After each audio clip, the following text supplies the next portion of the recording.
nuestro canal de YouTube para la gente que, bueno, que por ahí no pudo estar o si lo quieren volver a ver, va a estar en nuestro canal. Así que eso, avisarles que va a ser grabada la charla. Bueno, damos comienzo a la charla. Yo soy Sol, de Surcico. Somos una agrupación estudiantil de la facultad y entre otras cosas lo que hacemos son estos encuentros de acción por la salud mental. La idea es abordar temas que nos incumben, digamos, como futuros profesionales o profesionales también. Por ahí temas que quizá no se ven tanto en la facultad o que está bueno, digamos, abordar. En este caso, vamos a hablar de autismo en el marco del mes de la concientización por el autismo. Y bueno, Gabriel Gribel es nuestro invitado. Él es licenciado en la Facultad de Psicología de la UBA, hizo un posgrado de trastornos de espectro autista en la Universidad Favaloro. Bueno, es líder de un equipo laboral con personas con autismo. Esto es interesante porque vamos a hablar de autismo en personas adultas, cuando por lo general se habla de autismo en menores, niños y menores, entonces está bueno eso. Además, colabora con el Programa Argentino para Niños, Adolescentes y Adultos en condición de espectro autista. Así que bueno, Gaby, si querés contarnos un poco qué es lo que haces, qué es lo que tenés ganas de hablar, qué te parece importante, te doy pie.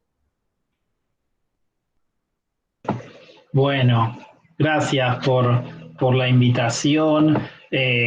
Y la verdad que sí, me da ganas de contarles un poco el motivo de la aceptación. Yo estoy cumpliendo ya 40 años, ya cumplí 40 años cronológicos, pero desde muy joven nunca supe qué iba a hacer cuando era estudiante como ustedes. Yo iba a la UBA, lo único que mantuve de esas épocas es el pelo largo, les diría, y, y me dan ganas de contarles estas características porque no sabía qué iba a hacer, pero sí sabía lo que no me gustaba. Y eso, en mi caso personal, me ayudó un montón, porque, como ustedes saben, bueno, ahí, a ver, por un lado, cada facultad, cada universidad, mejor dicho, tiene diferentes orientaciones o diferentes escuelas o teorías, y, y soy un felicísimo y agradecidísimo egresado de la Universidad de Buenos Aires, pero la orientación que me proponía en mis épocas de estudiante, la UBA, yo sabía que era algo que no sé, que no iba conmigo, no iba conmigo. Después, por suerte, a lo largo de mi carrera, hoy tengo la suerte de dictar clases. Hoy vi de casualidad incluso algún alumno que me ha padecido como profesor, y hemos aprendido juntos en el recorrido que en cada universidad, yo soy profesor de la Universidad de Flores y de la Universidad Abierta Interamericana, y cada universidad tiene un perfil teórico o una escuela teórica. Entonces, sin irme demasiado, sí contarles que de muy joven, a los 20, sabía lo que no quería, y eso me llevó a ser muy inquieto y muy curioso.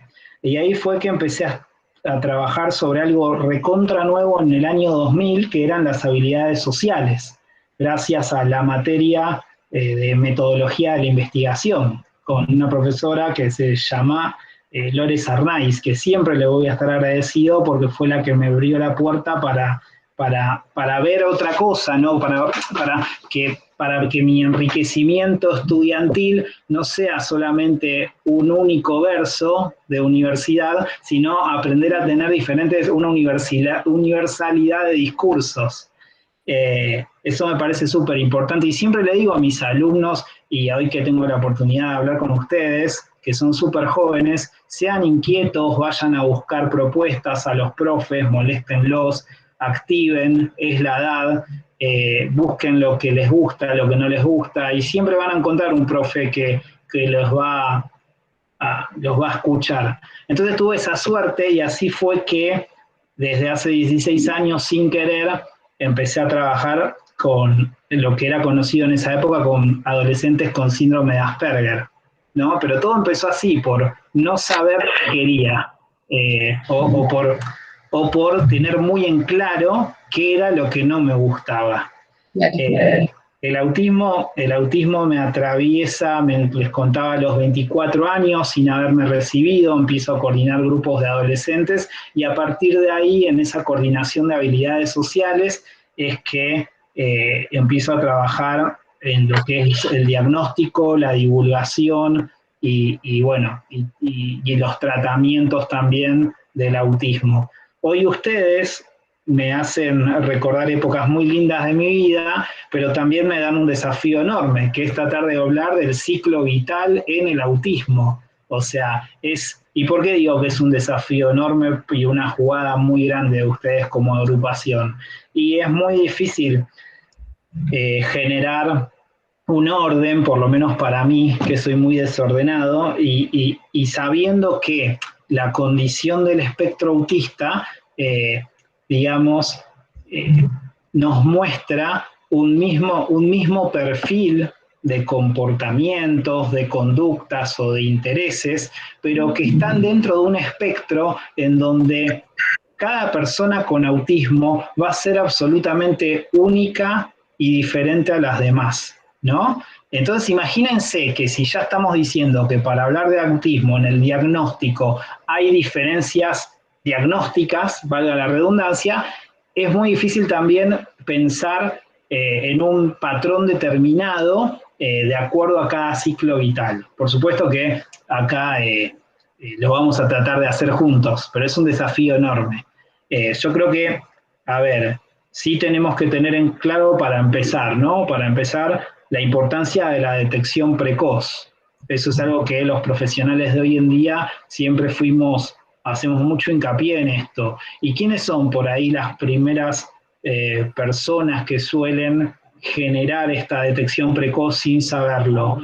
Bueno, los bebés, los niños por ahí en sus casas, esas conductas o esas maneras de ser pasan desapercibidas hasta que llegan al jardín, hasta que llegan a la escuela, ¿no? Y es ahí donde empieza por ahí el recorrido del autismo.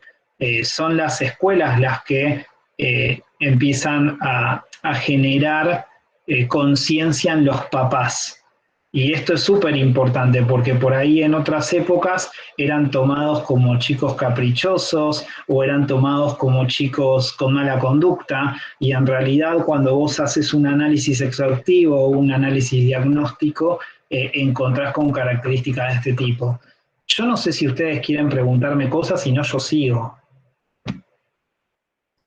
Bueno, lo que Por ahí podríamos lo que hacer, pensamos... Ay, perdón. Dale, dale perdón, vos. es a lo último dejar un espacio, unos últimos minutos, digamos, para dar lugar a las preguntas, así no interrumpimos y demás. Como vos prefieras. Dale, dale, yo siempre, me parece bien, sigamos entonces, sigamos igual, no, sería interesante también que me aporten, porque por ahí Y, uno es un tema tan amplio que por ahí hasta me olvide de cosas, ¿no? Yo me hice acá un temario, pero por más que me hice el temario del recorrido del ciclo vital, puede que me olvide de cosas. Entonces, quizás como primer digamos, si tenemos que hablar del ciclo vital inicial, ¿no? Tenemos que pensar en que el autismo nos muestra lo que son señales de alarma. ¿No? Esto es claro. ¿Qué serían esas señales de alarma? Bueno, son indicadores que en un desarrollo típico, no se visualizan. Pero en como un la desarrollo, sonrisa, por ejemplo, ¿cómo? ¿no? Repetime. La sonrisa, por ejemplo, la mirada, los ojos, vos te referís a eso, digamos, las primeras señales precoz. Exactamente, exactamente. O sea, hoy en día sabemos que el desarrollo es azaroso, tiene un curso que puede ser atípico y esos son los primeros indicadores o señales de alarma que incluso son los que cuentan las maestras.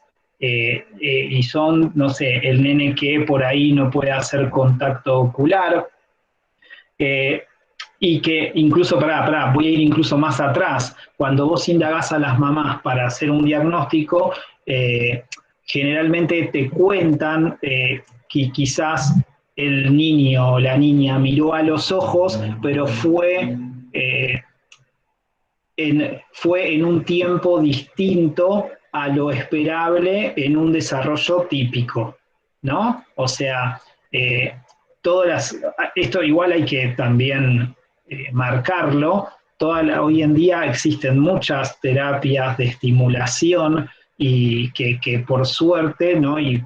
No, por suerte no, gracias a la ciencia podemos también, y gracias a los vínculos que se generan entre los profesionales y las familias, eh, podemos, podemos estimular ese desarrollo para que el niño pueda tener, digamos, una buena interacción con sus pares, porque esto es como una cadena espiralada. ¿A qué me refiero con esto?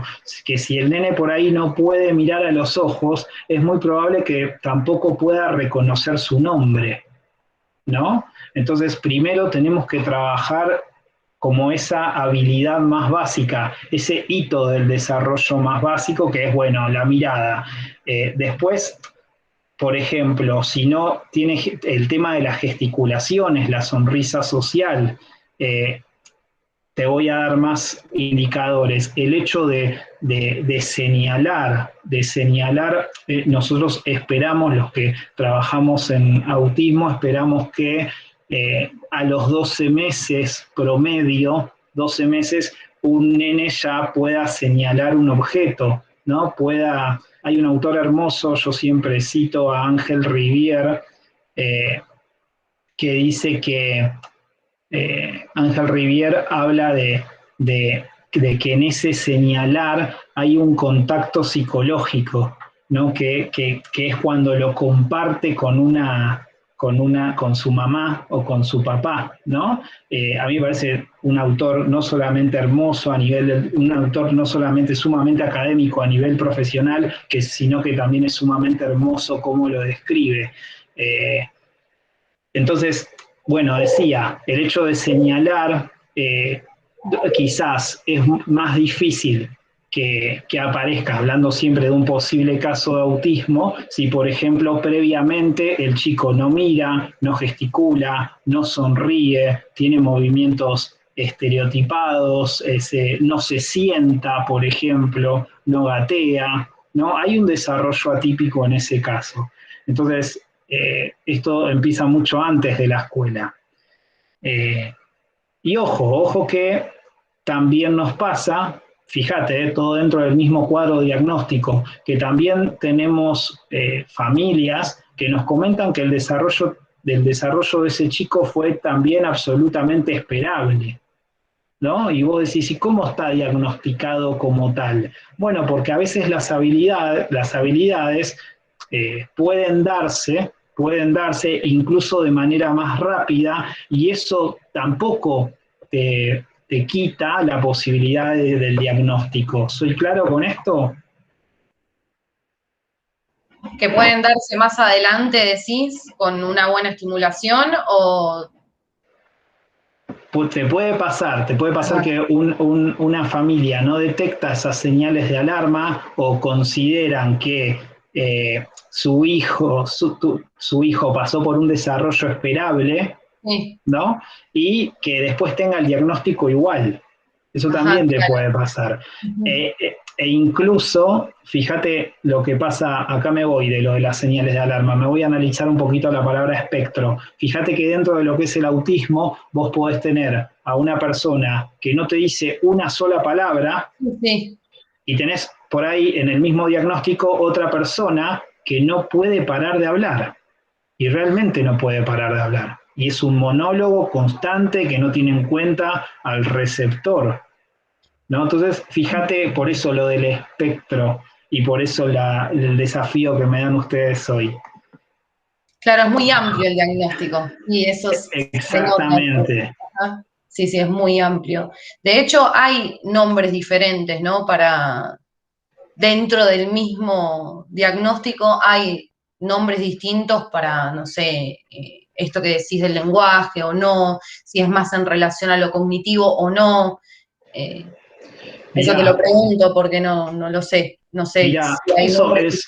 Ajá, eso es más que nada algo más a nivel, si querés, súper académico, súper claro, específica tu pregunta.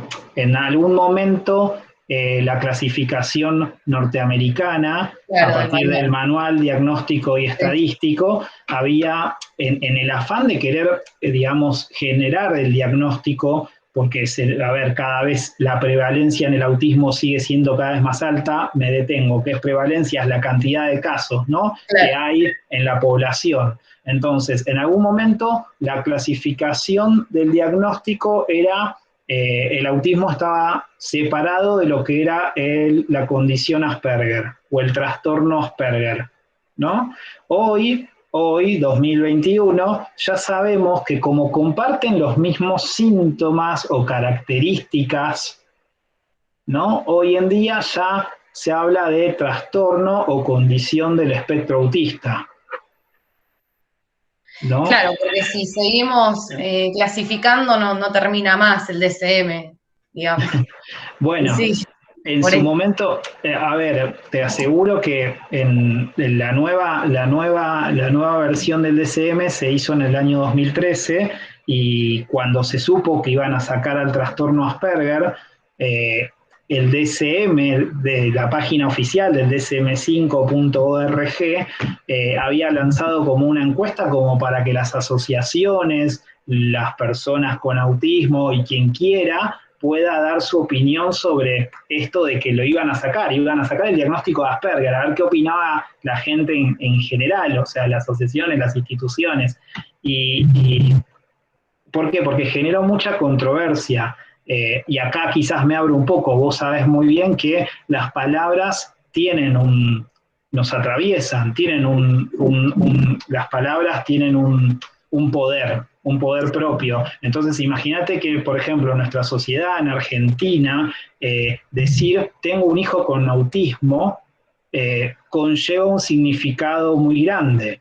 Y eso también, y acá mirá qué amplio que es todo hoy, Sí, sí, sí.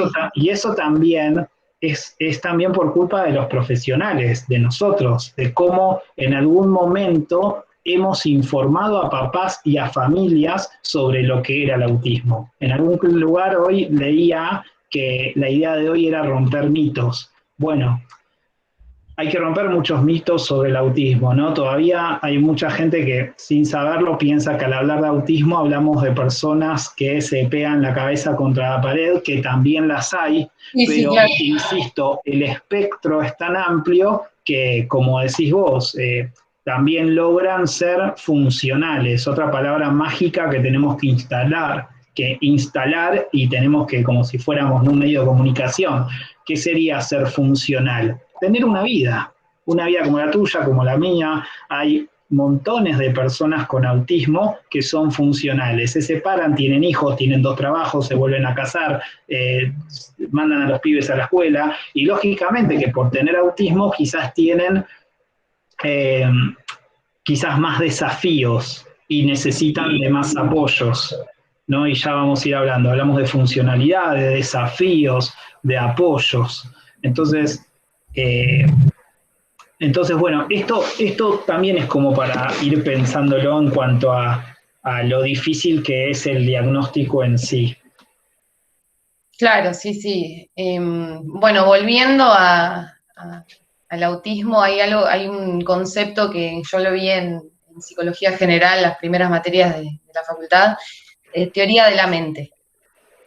No sé Bueno, si. y a mí me recontra alegra que ustedes vean teoría de la mente, porque nosotros de autismo, yo egresé en el año 2005, ¿no? Porque parece que cualquiera me está escuchando y dice, bueno, pero él egresó por mí en 1960. No, yo egresé en el año 2005 y, y lamentablemente autismo no lo vi nunca en 29 materias de mi facultad.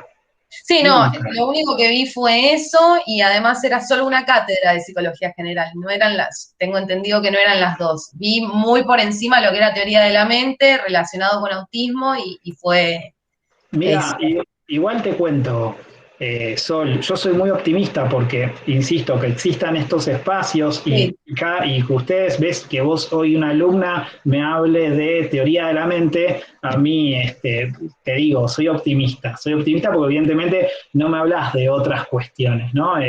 La teoría de la mente tiene que ver con el autismo, está ligada al autismo y tiene que ver con también una capacidad innata, tomarlo así, ¿no? Hablando en general, como para que las 44 personas que somos me entiendan, sería como una capacidad innata que tenemos las personas de saber lo que el otro está pensando.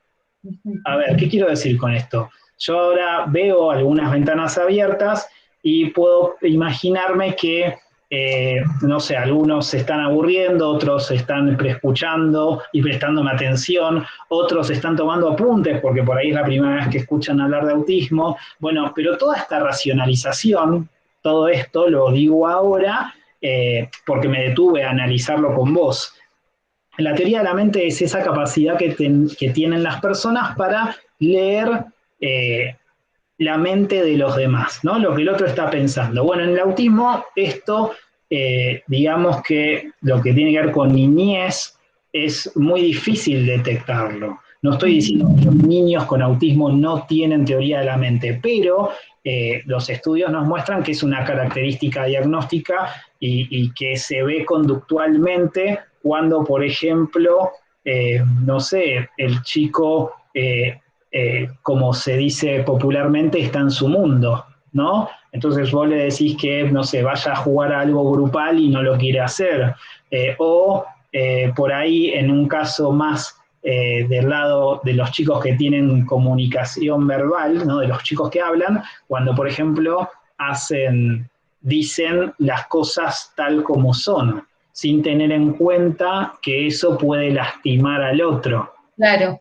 ¿No? Entonces, quizás es un concepto que sí, que nos ha... hay una test diagnóstico que lo pueden buscar, es muy bonito, es el test de Saliani, el test de Saliani, que incluso se usó hasta para justamente ver si un nene tiene teoría de la mente o no, hasta para nenes de 8 años, ¿no? Entonces, mira, a ver si me animo, a ver si puedo. eh, ¿Me das un segundo? Esto es porque Sí, no obvio. estábamos preparados. Pero a mí me gustan estas cosas así Improvisadas. improvisadas, claro. Descontracturamos un poquito. Eh, bueno, es una prueba diagnóstica que, a ver si puedo compartir. Miren, voy a compartir. Se llega a ver, decime, Sol, ¿eh? Todavía no se ve nada.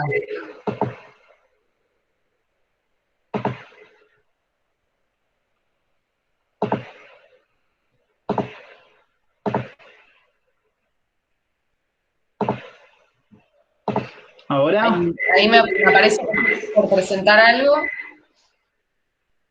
y se fue. Y te veo a vos. qué pena, por ahí es por la cantidad de gente, no aparece, no se ve nada. Sí, nosotros lo vemos, ¿eh? Nosotros lo vemos, Gabriel. Sí, yo ¿Ustedes lo veo. pueden ver? Yo no. Quizás eso. Sí, sí, se ve. Bueno, acá tenés el test de Sally o Annie de teoría de la mente, que, a ver, es una prueba que algunos profesionales la usan para hacer un diagnóstico formal y tiene que ver con que Sally que tiene una canasta, Annie que tiene una caja, entonces Sally deja una pelota mientras Annie está sentada. Por supuesto que, bueno, Sally se va, queda Annie. ¿Y qué hace Annie? Como es una picarona, ¿no? Porque tenemos que adaptarlo también culturalmente a un nene que tiene menos de 8 años. Ana, podemos decir, como es una picarona, eh, saca la pelota y la pone acá, ¿no? La pone dentro de la caja. La pregunta sería, cuando vuelva Sally, ¿dónde va a buscar su pelota? A ver quién me responde. Vamos.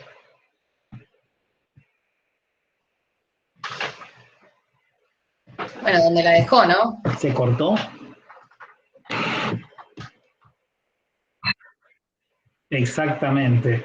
Claro. A ver, no sé, los estoy perdiendo.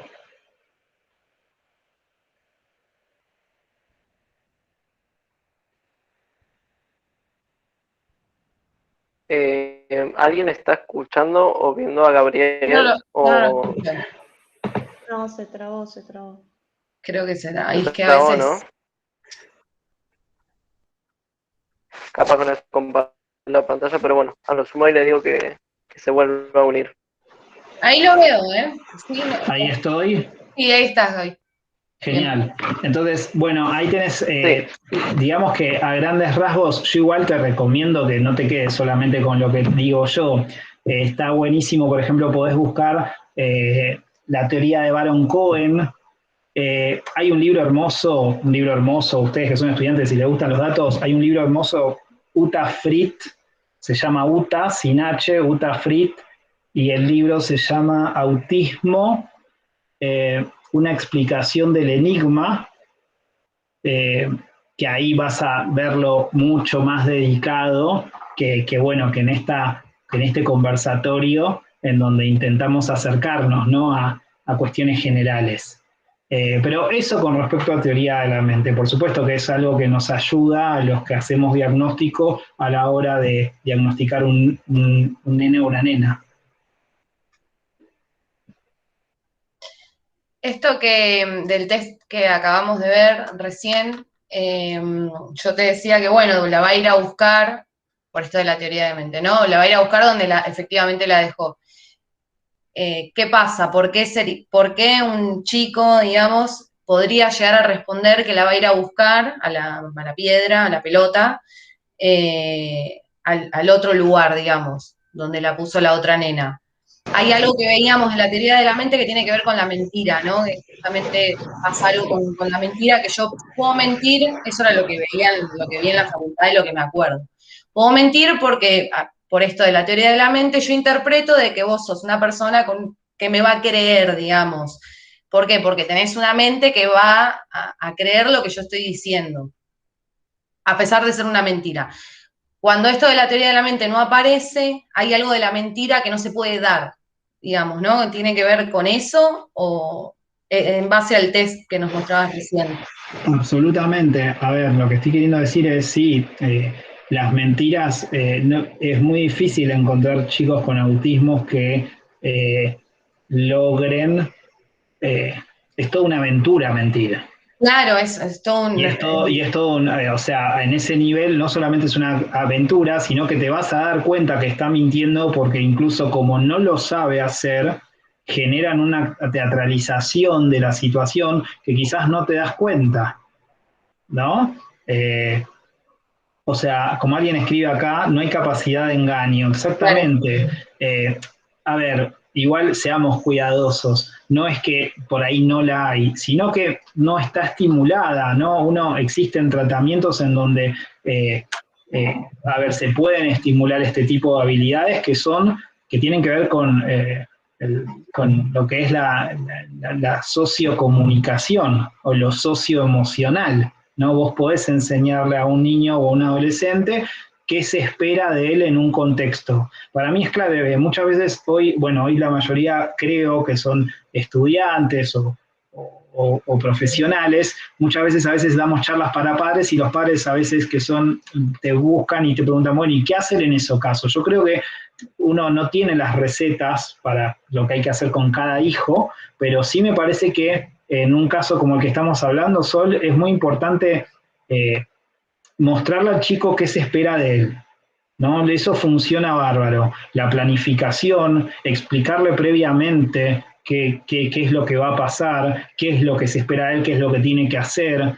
y qué puede ocurrir también, darle como una opción u opciones, ¿no? Que el chico sepa. Te digo, cuando un chico llega al diagnóstico, eso también, o sea, en otros años hubiese sido, bueno, tenemos nuestros problemas también. Hoy un diagnóstico encausa un camino. Antes se pensaba justamente que el diagnóstico etiqueta, no sé, yo no etiqueto a nadie. Yo lo que te puedo contar es que en el 99% de los casos, cada vez que di un diagnóstico, pude ponerle un nombre a algo que le pasa a una familia y a partir de ahí poder generar un tratamiento adecuado para esa familia o para esa persona. Porque acordate que, ¿por qué esto es también lindo que no lo dije antes? ¿Por qué esto se llama trastorno? A mi manera de ver, trastorno autista. A mi manera de ver, cuando no existe un diagnóstico, yo te puedo asegurar que el padecimiento que tienen las familias y los chicos, sean adolescentes o sean adultos, es enorme. Por eso es un trastorno, ¿no? Entonces, el hecho de dar un diagnóstico hace que se genere un tratamiento adecuado y pase como a ser parte de una condición. ¿No? Por eso también meto el tema de la condición. ¿No? Tenemos que pensar a las personas con autismo como personas funcionales, como personas que tienen una condición diferente al resto de la población en general y que pueden hacer una vida convencional, ¿no? El tema está, la clave está siempre en el contexto, siempre está en el contexto, ¿no? Y eso también ha marcado como estamos en un proceso de un nuevo cambio de paradigma. Y acá parece que me pongo filosófico ideológico, pero es realmente así. O sea, venimos de un paradigma muy clasificatorio, muy asistencialista, en donde teníamos que ver, parecía que teníamos que clasificar personas, pero hoy en día estamos más en un paradigma biopsicosocial, en cómo entender, por ejemplo, el autismo o a otras condiciones o discapacidades, ¿no? Y nos estamos dando cuenta que el problema está en los contextos, en las personas que rodean a esas personas, ¿no? Claro. Llévame de vuelta al diagnóstico, dale. ¿Para dónde vamos? ¿Sigo con niñez o vamos con adolescencia? Como vos quieras, Gaby. Perdón, ay. A ver, creo que tienen preguntas. Dale. Sí, no, capaz era un comentario para aportar que, bueno, yo trabajé por mucho tiempo de recepcionista, no de profesional aún, en un centro psicoterapéutico que se dedicaba a público en general infanto-juvenil de autismo. Había otros padeceres también, pero bueno, la mayoría de los consultantes o de los pacientes están dentro del espectro. Y esto que comentaba Gabriel de la organización era como una de las técnicas que más se trabajaban, ¿no? Con los niños, de intentar estructurar un poco su día a día, ¿no? Como generar una rutina para que estén mucho mejor organizados, también incluso con los más chicos, a partir de las imágenes, no me acuerdo bien cómo se llama, pero organigramas me parece, no estoy segura. Pictogramas.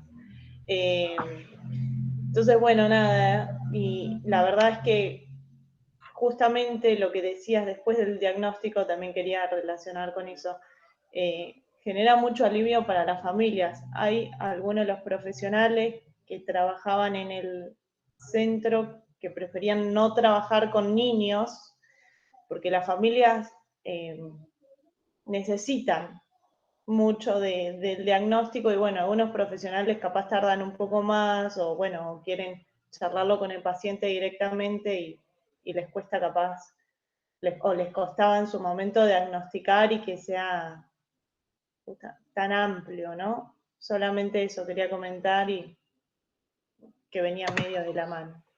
Bien, sí, estamos por ahí, venimos de una escuela bastante vieja en donde por ahí hemos fallado a la hora de realizar los diagnósticos, en cómo los profesionales dábamos el diagnóstico. El diagnóstico, más que una puerta de entrada a un tratamiento, era una etiqueta que pesaba como si fuera, no sé, una cadena de un preso, ¿no?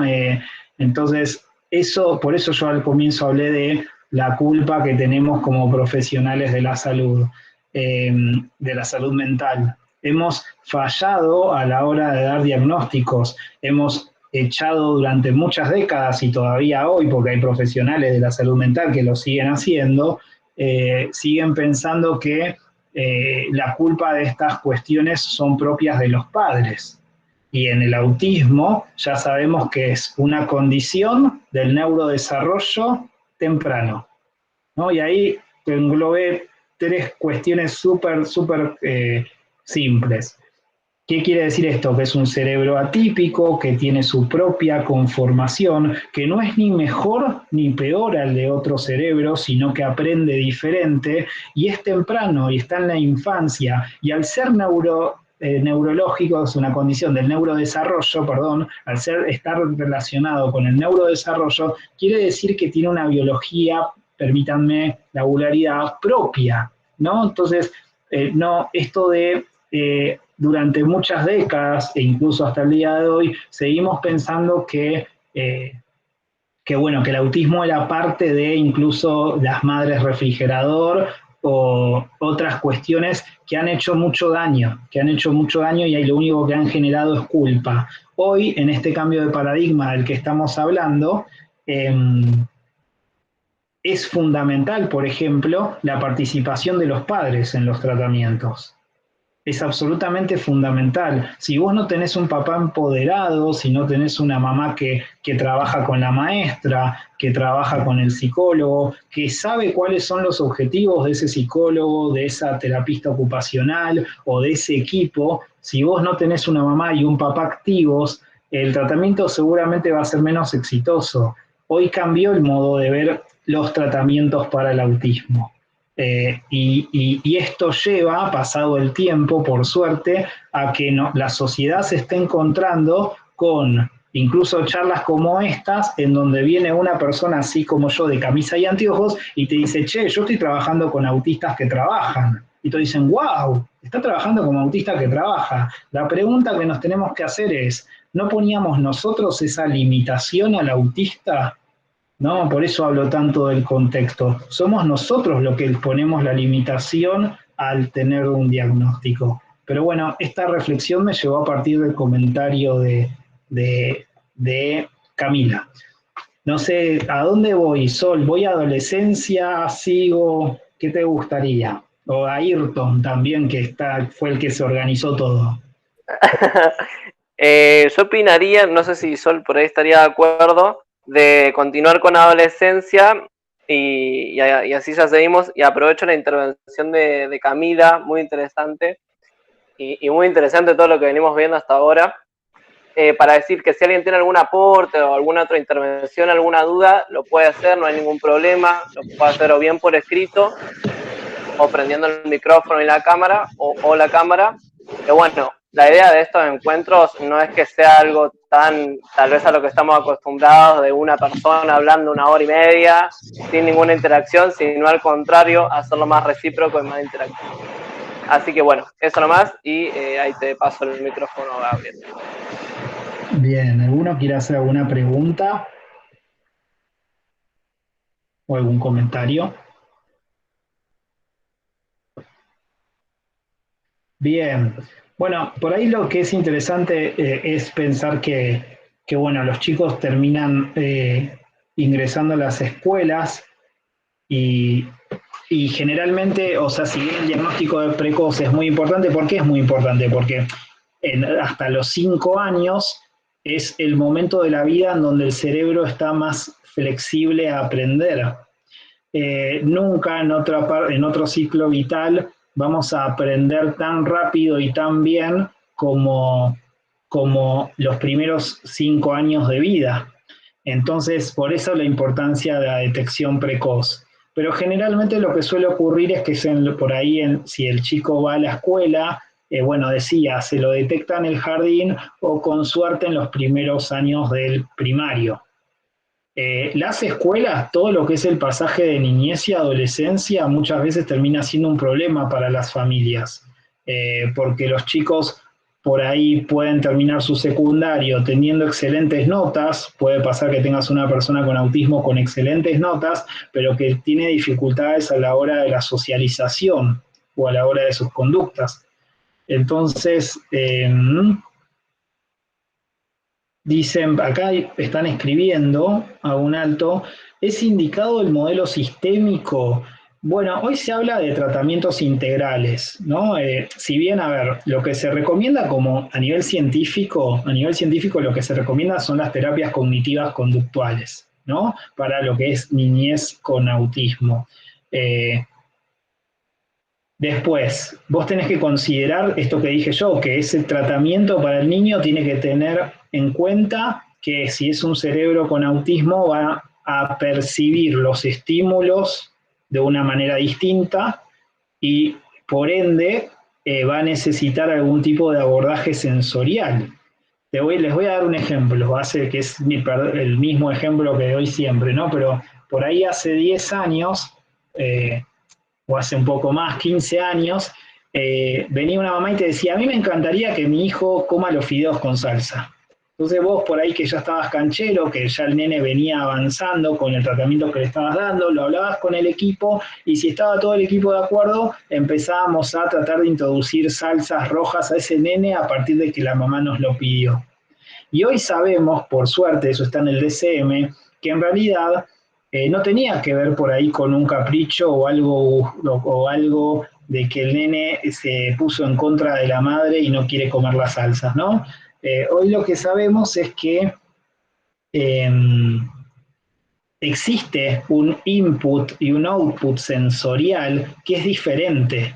Entonces, el hecho de comer una salsa roja, ya te di montones de indicadores. Vos cuando pensaste en salsa roja, seguramente por la hora dijiste, qué rico, o pensaste en algún sabor ácido, o en algún sabor picante, o pensaste en el sabor del tomate, y a su vez tiene un color, tiene un espesor, hay personas que lo hacen más líquido, hay personas que lo hacen más sólido. Entonces, a ver,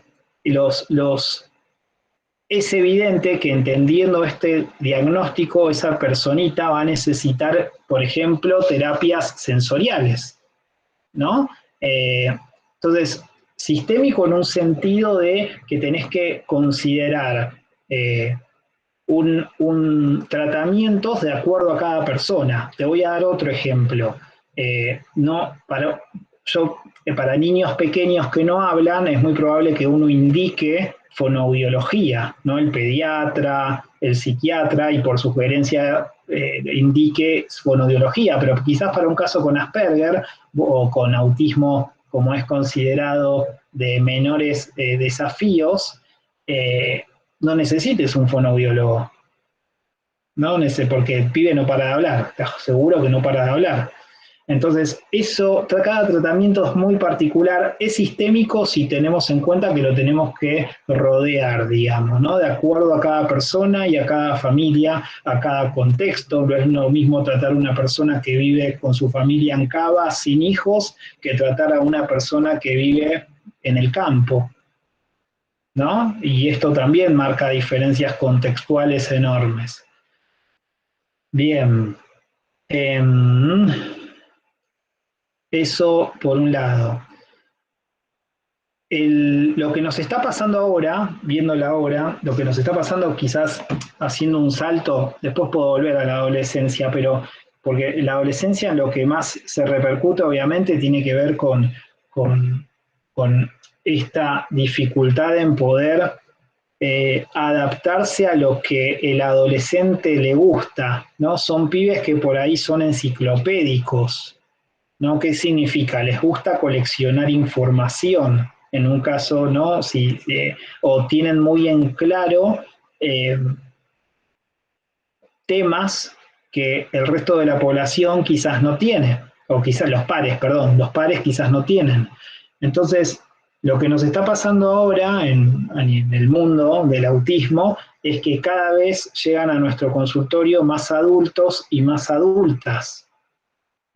Hoy en día habíamos dicho que la prevalencia cada vez es más alta y les aseguro que, por supuesto que se siguen diagnosticando niños y niñas, pero lo que más se está viendo es jóvenes adultos que se encuentran con un mundo bastante difícil en su ciclo vital de la juventud o en la adultez, y es entonces que empiezan a mirar para atrás y gracias al tío Google llegan a pensar que pueden tener autismo.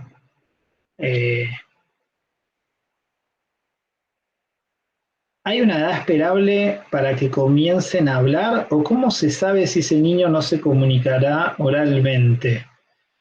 Bueno, existe, a ver, es una buena pregunta, porque otra cosa que hay que ser muy cuidadoso es que un niño no hable no significa que va a tener autismo. No, eso también hay que tener, perdón, que un niño no hable, no hace al autismo. Está bien, lo dije bien, ¿no? Ya de tanto Claro, no hablar es me mareo condición, solo. digamos. Ajá. Correcto. Sí. Y también te puede pasar que esas señales de alarma que hablamos al comienzo sean de otra cosa. ¿No? O sea, son señales de alarma. Eso va a depender de cada persona.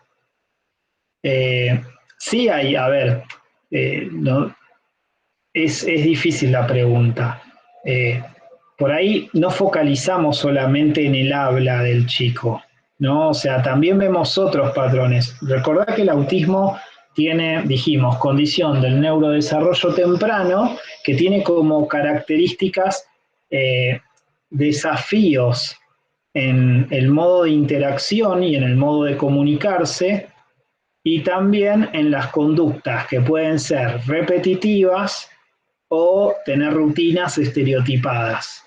Entonces, por ahí no solamente usamos el lenguaje como un modo diagnóstico, ¿no? Esto también me llevó muchas veces, en algún momento, más que nada las personas que sí logran hablar, los niños que sí logran hablar, suelen tener un lenguaje tipo el Chavo, ¿no? Como español neutro, En un mismo tono, ¿no? en un mismo monocorde, exactamente, eso se llama monocorde.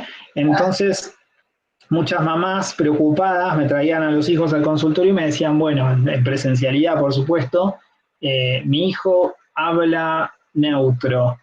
Y eso tampoco es característica de nada, porque hay muchos nenes que, por la influencia de la televisión, nos dicen, me voy a macar al columpio y después quiero comer un emparedado, ¿no? No sé si les pasa con sus hijos, sobrinos, nietos, vecinos. Entonces, hay que ser cuidadoso. Uno, cuando habla del diagnóstico de autismo, mira varias áreas, ¿no? Hola. Del desarrollo. Gaby, mi pregunta era puntualmente en casos donde sí está diagnosticado con autismo. Yo trabajo en un jardín haciendo una integración escolar con un niño de 4 años que está diagnosticado con autismo y trastorno del lenguaje.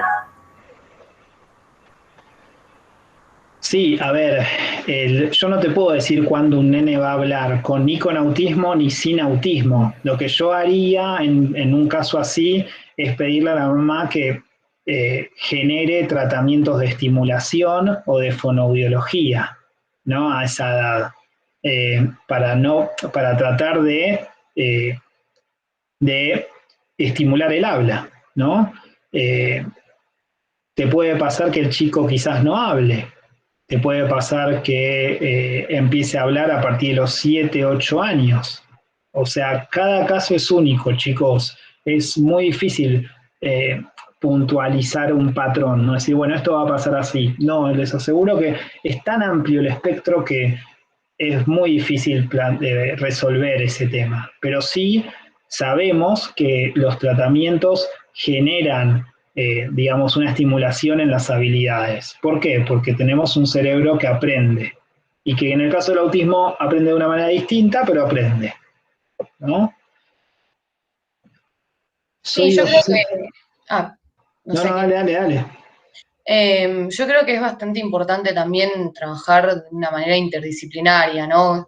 Jonathan, vos contabas que estás trabajando como integrador escolar, yo también, y a mí me sirvió mucho trabajar con el equipo tratante, con las maestras, con la familia, con el equipo también con el que trabajo yo en la institución, y trabajar de esa manera me parece importantísimo, porque si no es como que quedás vos solo, sola trabajando y por ahí se te escapan un montón de cosas y además de que es súper enriquecedor trabajar de esa manera.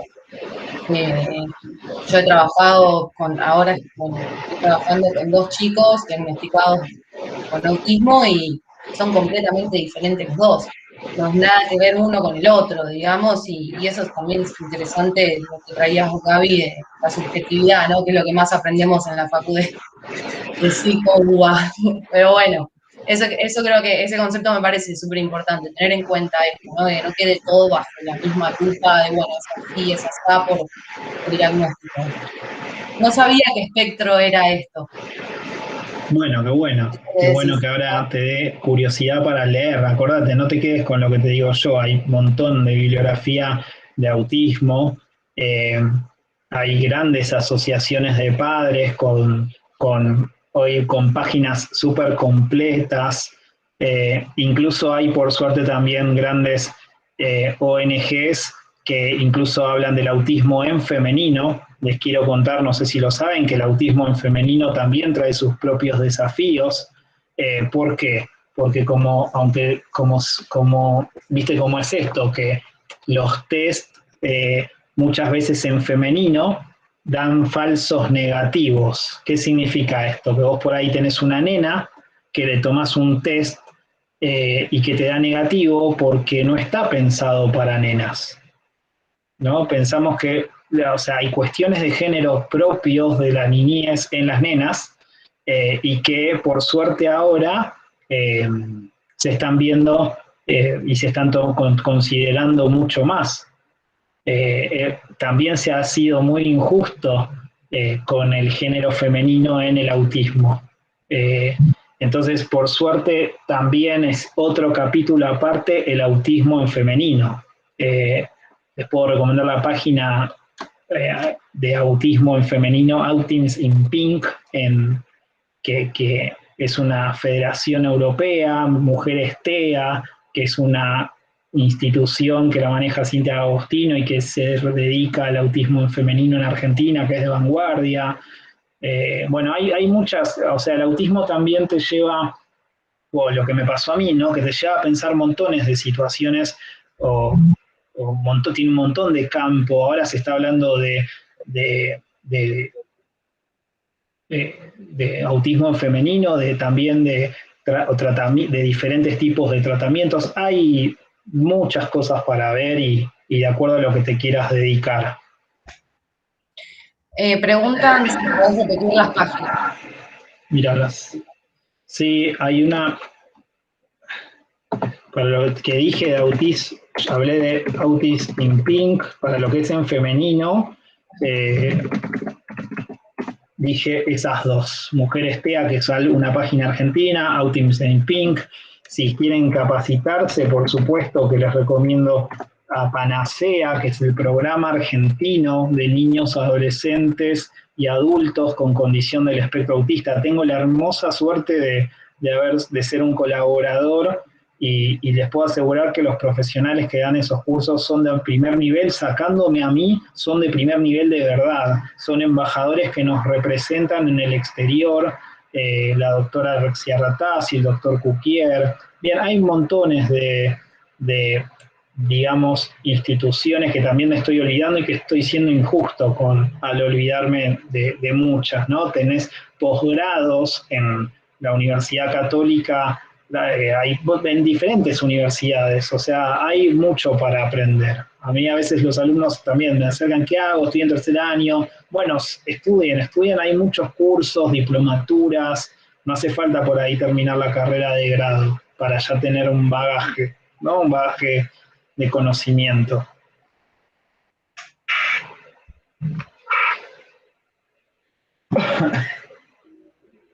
Bueno, hablábamos de la adolescencia y ahí lo que pasa un poco es esto de los grupos, ¿no? De los grupos sociales, que se ponen en juego un montón de otras cosas. Y es interesante, la verdad, hablar de autismo en adolescencia, porque en líneas generales se suele ver en niños, más que nada, se suele hablar de niños. En cambio, adolescencia y adultos, que era un poco lo que traía al principio de la charla, por lo menos yo no lo suelo ver, así que a mí me parece interesante poder abordar desde este lado. Bueno, vos sabés que mi primer trabajo fue coordinando grupos de adolescentes con autismo o Asperger y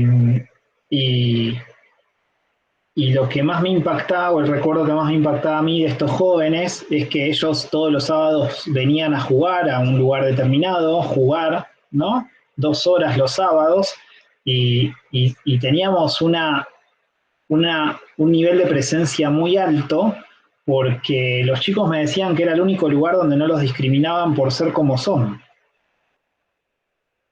O sea, a mí me parece súper fuerte, ¿no? El hecho de que el pibe prefería estar el sábado con su grupo de amigos autistas o Asperger y no obviamente ir a la escuela. Y te lo mecho con adultez. Si vos me preguntás a mí, que de hecho esta frase la repito mucho, les pido disculpas, como estamos en el mes del autismo, estamos teniendo por suerte mucha divulgación, entonces me repito mucho, pero realmente es lo que más me impacta a mí. Yo trabajo incluyendo laboralmente a personas con autismo, o sea, digamos que el 80% de mi tiempo tiene que ver con eso. Y cuando me preguntan a mí, bueno, ¿qué es lo que más repercute en una persona neurotípica, una persona convencional, cuando trabaja con un compañero con autismo? Yo siempre les cuento que lo que recibo de las empresas y de estos sectores, gente común, es que al darse cuenta que tienen un compañero con autismo, rompen ese mito y me logran decir que el hecho de estar con alguien con autismo los hizo mejor persona. Eso a mí me parece súper impactante. O sea, fíjate lo que es el prejuicio que hasta te hace no solamente ponerle un techo a alguien, sino que hasta te hace diferenciarlo y pensar que no es como vos, ¿no? Y el hecho de vivirlo te devuelve esta sensación de sentirte mejor. Es por eso no es un cliché cuando les digo el autismo atraviesa montones de campos. ¿Cómo nos cuesta ser mejores personas? La puta madre, y que quede grabado, que quede grabado. No, es increíble que a veces nos tengan que pasar estas situaciones. Ser mejor persona. Mirá vos. Claro, es interesante eso porque además no es que trabajás con la persona, ¿no? Porque también pasa esto, ¿no? Bueno, la persona tiene un problema, entonces trabajamos solo con esa persona porque esta persona es el problema. Bueno, no, esta cuestión social que vos decías, trabajar con el contexto, es re necesario porque justamente se trata de eso muchas veces, ¿no? De un prejuicio. Y entender de qué se trata y entender, bueno, a través del diagnóstico, de la información y de esto como lo que estamos haciendo ahora y del mes de concientización y todo lo que trae, justamente lo que empieza a pasar es eso, ¿no? Somos conscientes de que existe, digamos, estas formas y que no se trata de una persona mala que no entiende por ahí lo que yo le estoy diciendo, o muchas veces pasa eso, se pone en juego esto, ¿no? De que bueno, no entiendo, no me comprende, entonces es malo, o no sé, y bueno, lo alejo, ¿no? Como que empieza a pasar esto y creo que en la adolescencia por ahí es donde más se pone en juego este tipo de cosas, o el raro, ¿no? Esas expresiones. Y nada, está buenísimo lo que traes, Gaby. Bueno, y eso de la rareza es propio al autista funcional. Siempre son personas que vos las vas a ver como raras, Claro. distintas, ¿no? Que por ahí terminaron su secundario, a los ponchazos, logran hacer su vida adulta y bueno, y encontramos con este tipo de perfiles, ¿no? Y en donde te quiero contar que está buenísimo eso que traes porque nosotros... déjame nombrar también, ya que nombré otras instituciones, yo trabajo en la consultora Excelsium, si lo quieren buscar en Facebook, se llama Excelsium, y en Excelsium lo que estamos aprendiendo con las personas con autismo es exactamente a que no cambiamos a la persona autista, nosotros no la cambiamos. Nosotros trabajamos con el círculo de apoyo. ¿Y a qué definimos el círculo de apoyo? El sector que rodea a ese tipo o a esa tipa con autismo, ¿no? ¿Qué sería el círculo de apoyo? Las personas empleadas que que por ahí no saben nada, no son como ustedes que hoy se están tomando esta hermosa tarde para escucharme a mí, sino que imagínate, empleados administrativos, contadores, o estudiantes de ingeniería, administradores, que, que de repente están en una mega empresa y esa mega empresa empieza a generar un programa de inclusión laboral para personas con autismo. Entonces, nosotros trabajamos con ese contexto, con quiénes van a ser sus compañeros, quién va a ser su jefe, su manager, su coordinador. Y tenemos un contacto semanal con esas personas, o quincenal, eso es de acuerdo a cada empresa, ¿no? Y a la cantidad de empleados con autismo que haya. Entonces, ¿por qué? Porque en realidad las modificaciones no son sobre la persona, sino Claro, sobre la manera de pensar del contexto. claro. Sí, porque las limitaciones, como decías vos, están ahí muchas veces, ¿no? Claro, exactamente, están en la mente del neurotípico, no en la mente del autista. Exactamente, exactamente. Tal cual, perdón, toma un segundo Sí. la palabra, Gabriel. Yo ahí tenía una pregunta con esto de tu trabajo en Excelsior, porque me quedó la duda, no sé si no presté mucha atención, pero ese trabajo que hacen es sobre estas personas que vos decís que van a ser los jefes, los managers o los compañeros de trabajo, o sobre quiénes, o sobre ambas personas. Bueno, no, principalmente sobre el contexto, sobre esas personas que no tienen Claro. ni idea del autismo. O sea, nosotros damos psicoeducación. Así como estamos haciendo lo que haces vos en este momento, estás psicoeducando a 40 personas, ¿no? Entonces, damos Okay. psicoeducación, generamos información y obviamente no solamente información general como estamos haciendo hoy, también, o sea, les damos características de cómo es ese empleado que trabaja al lado de ellos. ¿Por qué? Porque como ya dijimos antes, cada persona con autismo es única. Entonces, bueno, trabajamos con el contexto, damos información sobre cómo es ese empleado y tratamos de pensar y buscar estrategias para que puedan convivir y puedan trabajar. Otra cosa es que las empresas con las que trabajamos nosotros no hacen caridad, no es un sistema de pasantía, sino que nosotros trabajamos con empresas que le pagan un sueldo real, como te pagarían a vos, como me pagarían a mí, o sea, es un empleado de la empresa. En este momento estamos trabajando con dos empresas, con DirecTV y SAP, que es una empresa muy grande a nivel mundial, y también lo estamos haciendo, estamos en Monterrey, trabajamos de manera remota en Monterrey. Antes de la pandemia yo tuve la oportunidad de ir a México, Monterrey, al norte de México, y hacer, digamos, lo que es la incorporación junto con mi jefa, por supuesto, ella fue la primera que fue María del Carmen Girón, sí, por favor también otro cráneo, otra cabeza única, búsquenla. Ella fue la que se bancó lo que es la contratación en México, trabajando arduamente, buscando los perfiles que necesitaba esa empresa. Y bueno, y después a mí me tocó la parte fácil, que una vez que contrataron a los empleados, yo lo que tenía que hacer es tratar justamente de ver cuáles eran las mejores adecuaciones durante un mes.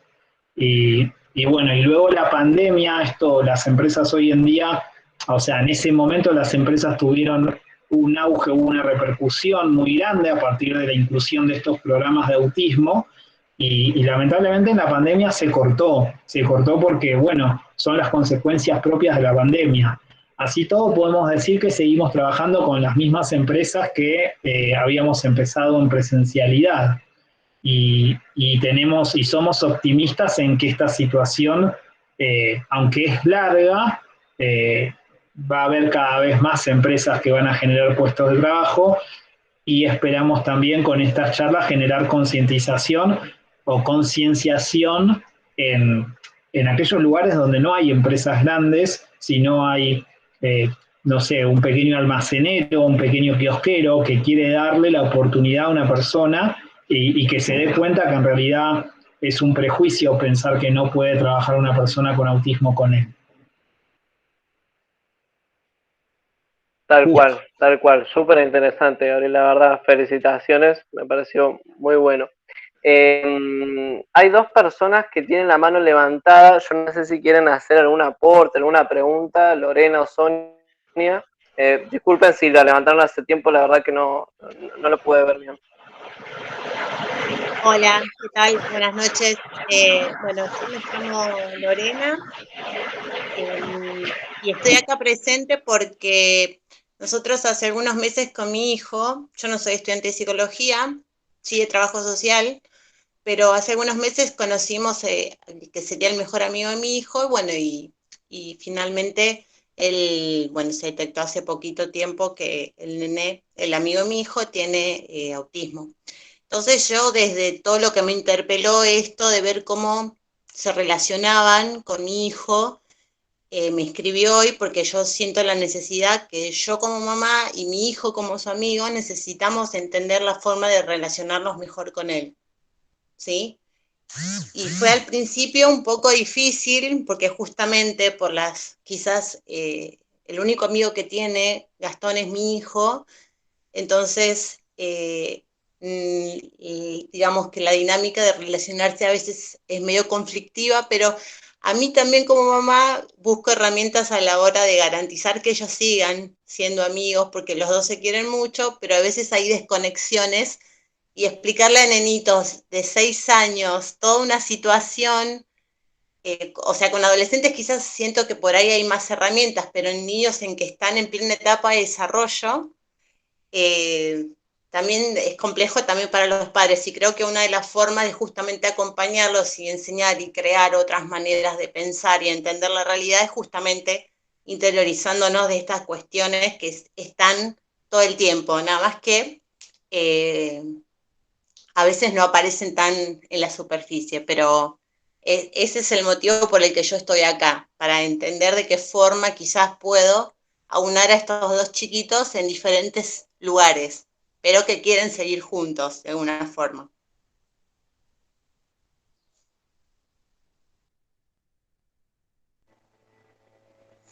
Hola, soy Sonia de La Está Rioja. silenciado. Ay, perdón. Perdón, Sonia, pero Perdón, Gaby está Sonia. silenciado. Sonia, dame un minuto y ya te prometo que te voy a dejar hablar. Déjame decirle a Lorena que es un ejemplo del nuevo paradigma. ¿Y qué Es la idea. significa esto? A ver, ¿qué significa esto? Ustedes sabían que ya está, esto no se lo dice Gabriel Gribel, ¿eh? Esto está, lo pueden buscar en fuentes de la ONU, de la OMS. Existe una persona con discapacidad cada 7 de nosotros. O sea, cada 7 personas en el mundo hay una que tiene discapacidad. Yo te pregunto a vos, vamos a hacer un viaje en el tiempo, cuando eras chiquitito, en tu escuela, en tu banda de rock, ¿tenías una persona con discapacidad que tocaba la viola? ¿Tenías en el aula una persona con discapacidad?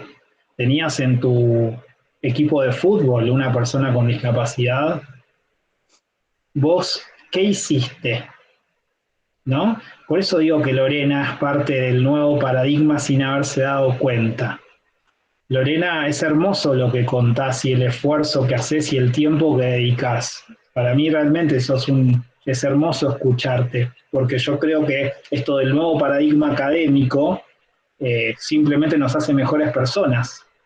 Y vos realmente con lo que acabas de aportar eh, me haces mejor persona, me haces sentir bien a mí.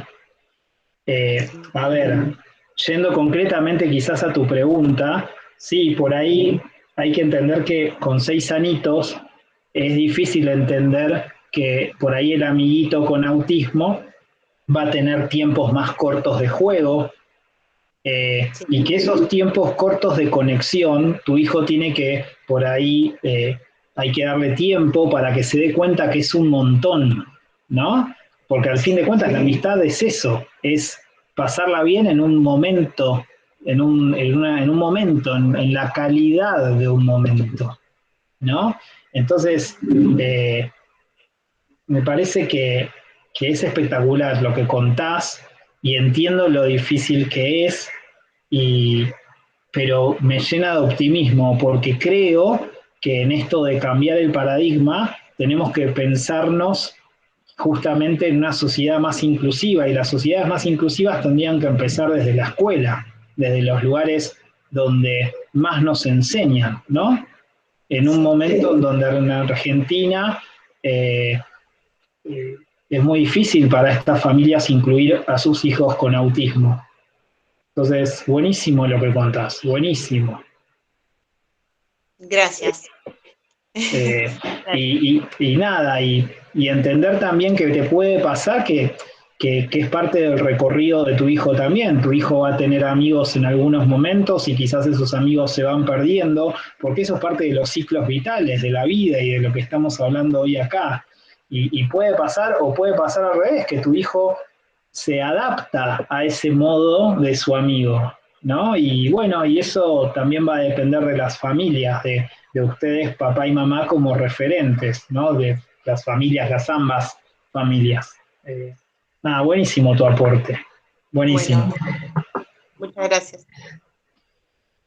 Sonia. Hola, ¿cómo están? Bueno, mi aporte era hace un momento y era antes de que prosiguieras con el tema de adolescencia. Yo trabajo con una persona con el espectro autista y está diagnosticado como no verbal.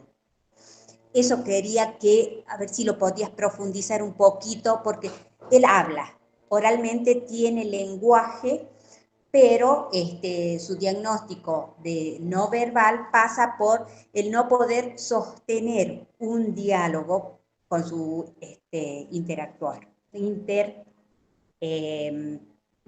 interlocutor. Eso quería fundamentalmente, a ver si podrías ampliarlo un poquito. Sí, en realidad, a ver, el diagnóstico no verbal se da de cuando una persona no habla, pero lo importante a veces también es entender que ese es otro mito, ¿no? Las mamás, yo entiendo también a las mamás que quieren que sus hijos hablen, lo importante es comunicar, ¿no? Siempre tratamos de educar a las familias haciéndoles entender que lo importante es comunicar, y para comunicar no necesitamos únicamente el lenguaje. Hay niños que justamente se dijo antes, a partir de los pictogramas o a partir de sistemas alternativos de comunicación, logran generar rutinas y una comunicación súper estable con sus familiares. Entonces, lo que tiene que ver con lo no verbal, a ver, quizás, no sé, no conozco ese caso, no quiero hablar de ese caso en particular porque no lo conozco, pero tiene que ver con eso, ¿no? Se dan los casos de chicos que o no tienen habla o por ahí presentan desafíos por ejemplo, en esto que hablamos antes de teoría de la mente, entender gestos, comprender, no sé, que si estoy así me estoy aburriendo, toda la lectura que hay en la comunicación no verbal y que no tiene que ver con el lenguaje. Por eso se llama comunicación no verbal. ¿Cómo? Perdón, lo que se dice pensamiento social. Sí, digamos que se acercaría a lo que tiene que ver al pensamiento social. En realidad tiene que ver con la comunicación. La comunicación está dividida en lo que es lo verbal y lo no verbal. El 70% de lo que comunicamos, o no sé si más, aunque no lo crean, es no verbal. Es no verbal. Tiene que ver con los gestos, nuestra manera de ser, nuestra manera de pararnos al mundo. Incluso el tono, que era lo que hablábamos. El tono, correcto, el tono, exactamente. Y estos chicos quizás fallan en ese modo, en esa parte, en la comunicación no verbal, el entendimiento de los gestos, el entendimiento de que si estoy contento tengo que tener cierta entonación. Tiene que ver con la comunicación. Pero bueno, insisto, es para cada caso en particular. Hay que ver cada caso en particular. Algo de lo que pasa mucho, que si bien implica lo verbal, hay algo de lo no verbal puesto en juego, que es, por ejemplo, la metáfora, la ironía, el chiste, ¿no? esto es quizás un inconveniente a la hora de comunicarse con el otro. Si bien la persona se puede hablar, decir todas las palabras, digamos, tener una buena oratoria en ese sentido, quizá hay algo de lo no verbal que decís vos, Gaby, que tiene que ver con esto, con la metáfora, con los chistes o con los gestos y demás, que bueno, que no se puede leer, y eso implica también esto que decía Sonia, digamos, tener un inconveniente en lo verbal, aunque no sea específicamente en lo verbal. Sí, en lo no verbal, justamente. El tema Claro, es en lo no verbal. a ver, las personas con autismo en su niñez, sí, es muy probable que presenten dificultades en los que son los dobles sentidos, las metáforas, el leer entre líneas, el famoso leer entre líneas. Por eso yo les decía antes, quizás la mejor estrategia es siempre ser explícito, ¿no? Siempre decir las cosas es la mejor estrategia. ¿Qué es lo que se espera de ese nene? ¿Qué es lo que se espera de vos? Que organizar, planificar, es la mejor estrategia. Párense a observar algún día, cuando estén aburridos, hagan este experimento. Párense a observar si pueden a las maestras de jardín de infantes. Las maestras del jardín de infantes, sin darse cuenta, lo hacen súper naturalmente, tienen en su, ahora que estamos volviendo a la presencialidad, ¿no? Tienen un modo de comunicación que es súper anticipatorio para cada nene. Viste cuando decís, qué bárbaro las maestras, ¿cómo hacen para que todos estén como pollitos uno atrás de otro? Bueno, mucho del discurso y de la pedagogía, que desconozco totalmente, pero que admiro, tiene que ver con tratar de ubicar a los niños, explicándoles todo el tiempo, vamos para acá, hacemos esto, nos sentamos, nos paramos, vamos a escuchar esto, y todo el tiempo es como si fuera algo anticipatorio que a los chicos le da mucha seguridad, y en el caso del autismo puede funcionar súper bien, ¿no? Cuando en condiciones en donde el chico está en un entorno positivo. Claro, un encuadre, ¿no? De la escena. Correcto. Bien, no sé si alguien tiene más preguntas.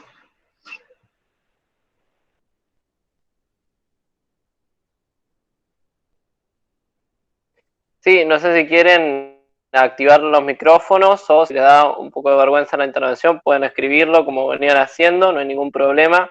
Yo aprovecho esta pausa para decirles, porque hay algunas personas que ya se fueron, que por ahí quieren volver a ver la charla o quieren compartirla. Esto lo vamos a estar subiendo a YouTube, a nuestro canal que se llama Surcico Espacio UBA.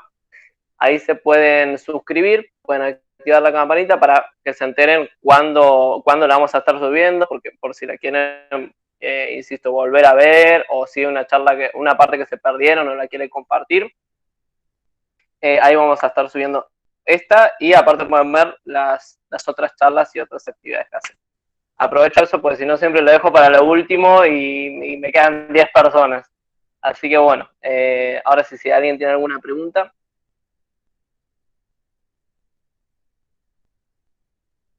Yo la única mano que veo es la de Sonia. A ver, Sonia. No, quedó ahí tildado, pero si querés te cuento cómo es el caso de lo no verbal. Este niño sí tiene en realidad el lenguaje oral, pero falla justamente en lo que estabas diciendo recién, en no entender una metáfora, un chiste, que también lo debemos trabajar como una anticipación para que pueda dar cuenta de que estamos ante un chiste y que no es literal. Eso fundamentalmente. Bien, gracias. Bien. Sol, Ayrton, no sé si quieren comentar algo más o si no, no sé qué me falta abordar, y si no, bueno, como prefieran ustedes, finalizamos, como quieran ustedes. Yo no sé si Sol tendría una pregunta, ahora calculo que la hará, pero sé esto que tal vez hablamos de romper con los mitos, porque mucho de lo que se sabe en lo masivo es a través de series, de películas, y quería preguntarle a vos o a cualquiera si piensan que eso está más o menos bien representado, o que algunas veces parecen más pasos para atrás que para adelante, o qué. Yo en lo personal no recuerdo haber visto muchas, salvo Atypical, y Sí. bueno, justo ahora a la mente no se me viene otra, claro, pero bueno, esa era mi pregunta.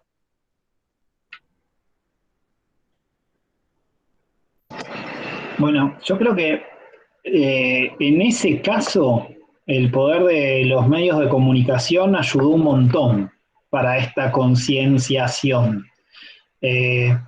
Atypical, de Big Bang Theory, Temple Grandin, al que hablábamos en Autismo Femenino, Temple Grandin, una gran película. Ahora hay más, hay muchas más. O sea, en eso es súper positivo. Good Doctor, me están poniendo acá. Good Doctor. Yo creo que en ese punto, vos sabés que Ayrton, pienso que nos ayudó un montón el tema de la concienciación y el tema de la divulgación. Creo que es positivo, ¿no? El tema está en que a veces, viste cómo son los directores, que obviamente quieren plata, quieren vender, y a veces el tema está también en cómo lo mostrás, ¿no? Cómo lo mostrás y cuál es el objetivo. Hay una serie muy interesante también en Netflix de Amor en el Espectro, que es súper interesante. Y bueno, y siempre creo que ayudó. Voy a responder tu pregunta así. Ayudó muchísimo esta divulgación o estas nuevas series que nos estaban. Pensá que antes de los 2000, todas las películas que habían, te juro que eran un dramón enorme. Hoy las noto como más reales, las noto más funcionales, e incluso hay películas que tratan al autismo o al Asperger, incluso sin decir que están hablando de autismo o Asperger, y cuando, no sé, que uno lo ve, te das cuenta que el personaje principal lo tiene.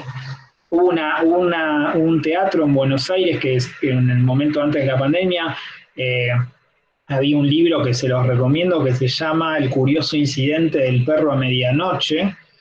Todo eso, El curioso incidente del perro a medianoche, que trata el libro de un nene con autismo que digamos que se viste de detective para descifrar un caso, y un director que la llevó al teatro.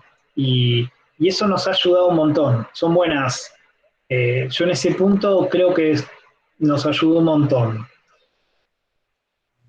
Tal cual, porque yo por ahí pensaba esto de decir, bueno, por un lado se hace más masivo y se da a conocer, pero con esto que decir de que los directores a veces la cabeza está más enfocada en vender, en que salga, hay cosas que no se condicen con la realidad, pero bueno, me pareció un poco lo mismo, digo, antes que nada se habla, ¿no? Pero capaz era una visión muy inocente y habían cosas que tal vez no estaban buenas. Exacto, claro, exactamente. Y siempre tener en cuenta también por ahí hay familias que buscan las características diagnósticas, y siempre tener en claro que el diagnóstico lo tienen que hacer profesionales que sepan del tema, ¿no? Siempre, si hay futuros psicólogos acá, el poder del no saber, siempre no tengan miedo a decir no sé, deriven.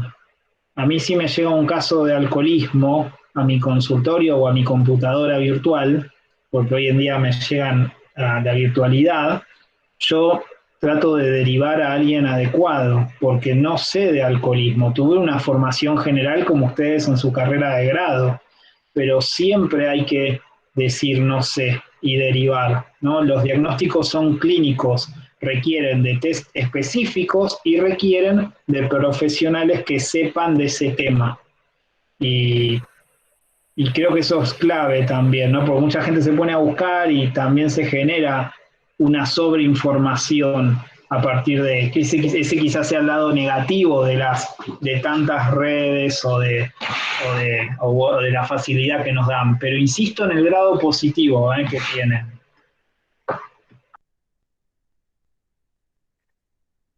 Tal cual, tal cual.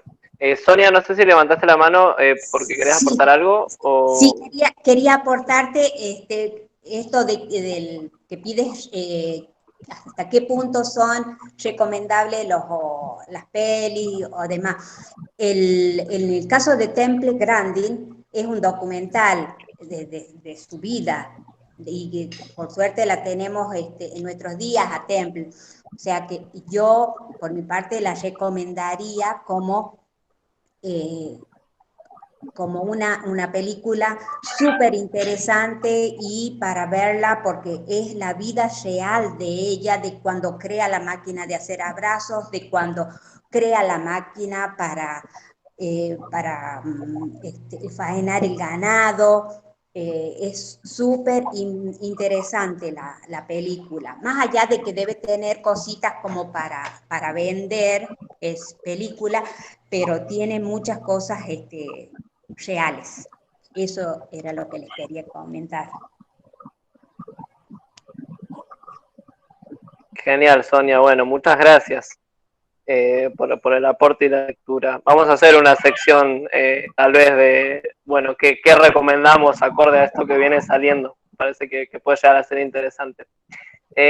Giselle o Giselle, que tiene el micrófono prendido, no sé si también querías decir algo. Sí, hola, ¿qué tal? No sé cómo Buenas se pronuncia tardes. tu nombre. Giselle. ¿Cómo andás? Bienvenida.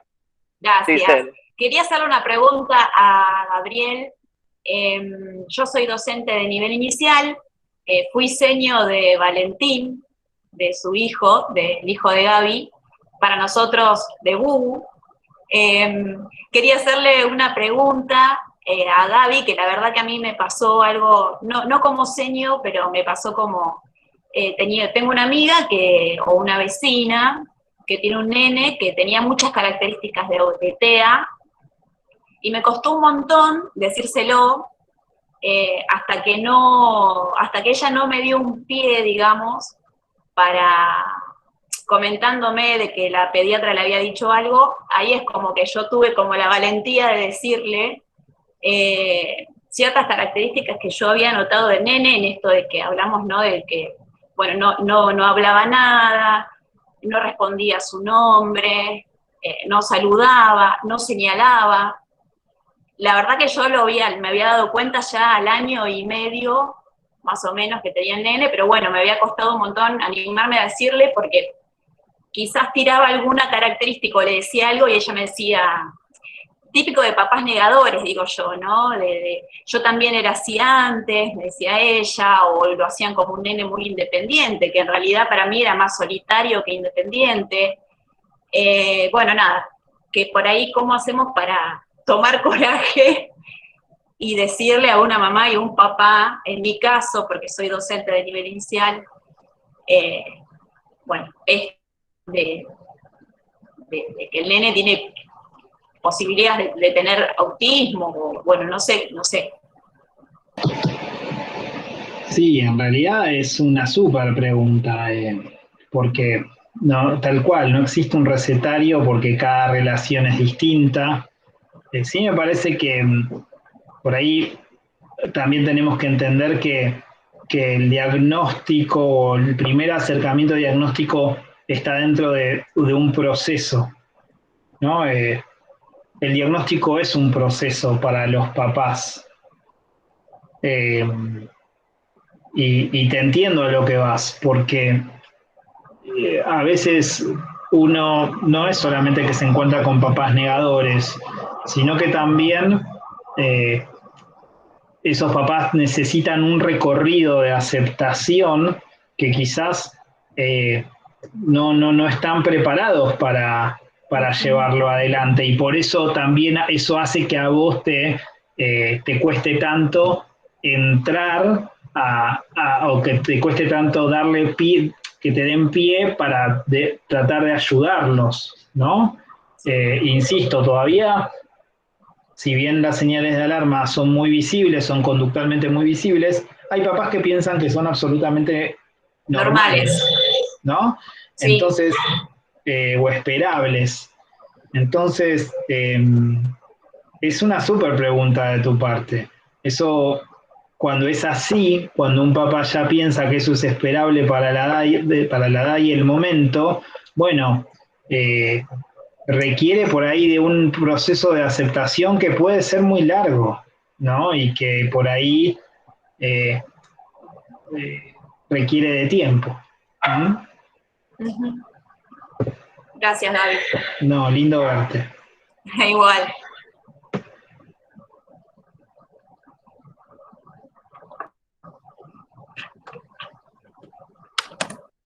Bien, ahora no sé si alguien más quería decir algo, quería aportar algo. Bienvenido a cualquier aporte.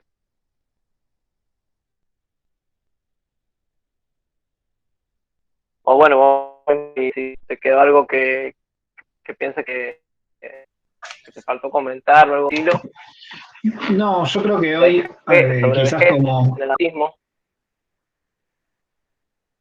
El autismo bueno, perdón, la revés. Yo creo que hoy por hoy lo que... no sé si están escuchando que entró mi perro. Yo creo que hoy por hoy, más que nada, más allá de pensar a cualquier persona con autismo, recuerden siempre de que muchas veces, más allá de la condición, siempre la traba, el miedo o el prejuicio está en uno, ¿no? Y esto va para cualquier condición o para cualquier discapacidad.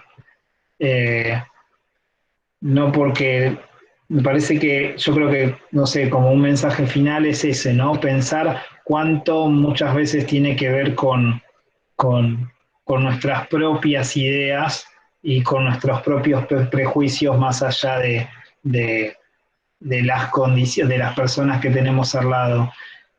Hoy hablamos de casi todo el ciclo vital y hasta nos dimos cuenta, insisto, que al fin de cuentas estas personas pueden lograr con contextos favorables terminar su primario, terminar su secundario, crecer y desarrollarse, e incluso hasta poder ser independientes, o incluso quizás necesitar del apoyo de otra persona, de acompañantes terapéuticos, asistentes personales, pero eso no los hace menos funcionales.